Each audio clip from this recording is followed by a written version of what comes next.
Hi guys! For today's video ay titikman natin ang mahiwagang Chicken Joy ni Diwata.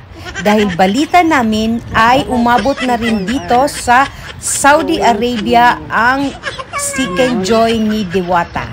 So, syempre, di tayo papahuli. Titikman natin agad-agad ang Chicken Joy ni Diwata. Charan! O, ayan na agad ang aming Chicken Joy. Hindi na kami pumila ng napakahaba. Dito sa Saudi, walang pila. Andyan agad. 5 minutes lang. Andyan na yung order mo. Siyempre, may in-order din kami pares overload. Pero, binago na nila ang recipe ng kanilang pares overload.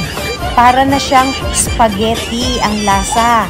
Kasi, para makakain din ang ating mga kaibigan na mga ibang lahi.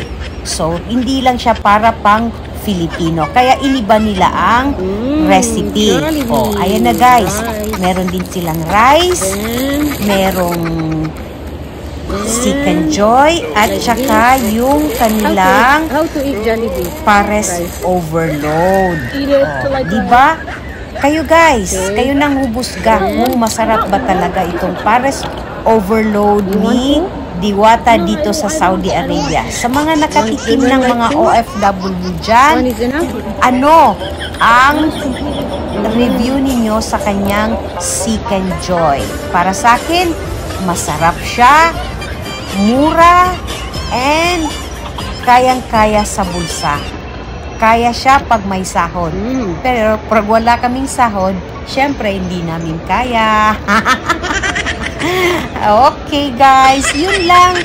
Sana lahat ng OFW nakakain na ng Chicken Joy ni Diwata dito sa Saudi Arabia. Follow us for more. See you on our next video.